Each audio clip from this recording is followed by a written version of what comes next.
Hello guys and gals, and this is part 8 of the World of Warcraft, the official cookbook by Chelsea Monroe-Cassel. World of Warcraft is copyright to both Activision and Blizzard Entertainment.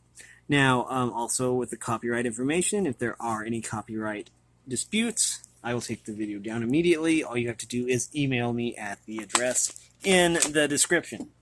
Now, in the last episode, we left off with pumpkin pie. See if I can find it again. Yeah, here we go. Pumpkin pie. And we are ready for rice pudding, which is delicious, by the way. A good rice pudding is simply amazing. And we are going to go over how to do this. There's some rice, there's rice pudding. Okay, it says here. Skill level is apprentice, so this is an apprentice level recipe. Cooking time is 30 to 40 minutes. It makes 4 servings, and it pairs well with roasted barley tea on page 208 and baklava. 208, we are not quite that far yet. We are only on page 185, so we will be getting there soon. Okay, rice pudding is a familiar and comforting dish across a number of cultures. It is no great surprise to see that it is in Pandaria as well. Its rich and creamy texture with slight hints of exotic spices is just the thing for dessert or even breakfast. This recipe comes from the Valley of the Four Winds and is a favorite of the Pandaren cooking master Sung Shin Ironpaw. If you want to be a master cook, first you will need to perfect your rice pudding. What you will need is 4 cups of whole milk, 1/2 cup of arborio rice. You will need 1/4 cup of raw sugar. You'll need 1/2 vanilla bean, split lengthwise, seeds scraped out. 1 teaspoon ancient Pandaren spices, page 17 or episode 1 of this series, and 1 whole bay leaf. This is going to be interesting. It says here, combine all the ingredients in a medium saucepan over medium heat. Bring to a bubbling simmer, then reduce heat slightly, stirring occasionally to make sure nothing sticks. Continue to cook for about 50 minutes or until most of the liquid... Did I say 50? That says 30. Can I not see? That says 30. Continue cooking for about 30 minutes or until most of the liquid has been absorbed and the rice is soft. Remove the bay leaf and discard. This dish can be enjoyed warm or chilled. Just like most rice pudding. Next we have Rylak Claws. And down there's a Rylak, I think. Anyways, it says here that this is a master level recipe. Prep time is roughly 6 hours for the dough. Assembly is 45 minutes. And baking is 10 to 12 minutes. It makes about 10 claws. And it works well with it pairs well with robust coffee. Now, it says, okay, there they are. I love how the almonds make the toenails. That's so cool. Or the claws. This pastry version of Rylak Claws is infinitely preferable to being on the business end of a real Rylak. My hunter actually had tamed a Rylak. He was beast mastery. Filled with a sweet, flavorful layer, each flaky claw is melt in your mouth delicious, not to mention an impressive treat for guests. All you need are, let's cover this basic stuff first. 1 batch of buttery pastry dough, page 23 or episode 1 of this series. 1 egg beaten for glaze. 1 cup sliced almonds. 1 batch of drizzled icing and glaze, page 22 or episode 1 of this series. The filling is 4 tablespoons of softened butter. I think that's that's 2/3. 2/3 cup almond paste. 1/2 cup granulated sugar. 1/4 cup brown sugar. And 1 tablespoon of cinnamon. Cool. So they're like cinnamon rolls. Okay. In a small bowl, combine all the ingredients for the filling until very smooth. Preheat the oven to 400 degrees Fahrenheit on a lightly floured surface. Roll out half the dough to a rectangle, roughly 20 by 10 inches. Spread the filling evenly over the entire surface, leaving a small gap on one long side Gently begin rolling the dough up lengthwise, rolling towards the exposed gap of dough. Press the roll slightly flat to seal the edge. Using a sharp knife, make alternating diagonal cuts down the length of the dough to create small wedge-shaped rolls. Place these rolls on a baking sheet lined with parchment paper, leaving at least 2 inches between each to make the toes. Cut 2 slits in the wider end of each roll, pinching the 3 pieces into slightly more pointed shapes. Repeat with all the rolls. Then cover lightly and let them rise in a warm place for about 30 minutes. When ready to bake, brush with the beaten egg. Whisk the egg. While the egg is still sticky, place an almond slice at the end of each toe to look like a claw. Bake for 10 to 12 minutes or until the rolls are a beautiful golden color and cook thoroughly. Allow to cool completely, then drizzle with icing. Cook's notes: double the ingredients here if you're planning on using all the buttery pastry dough for these Rylak Claws, because it did say to use half a batch. That's cool. Now we're ready for sugar-dusted chow twists. It says this is a master level recipe. Prep time is 20 minutes. Baking time is 15 to 20 minutes. It makes about 18 twists. And it pairs well with a fruity afternoon tea. I didn't realize that tea came in fruity flavors, which is awesome. I always think of Earl Grey and stuff like that. But I'm glad to always learn new things. Now, it says here, soft and airy.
And as always, thanks for watching, everyone, and have a great day.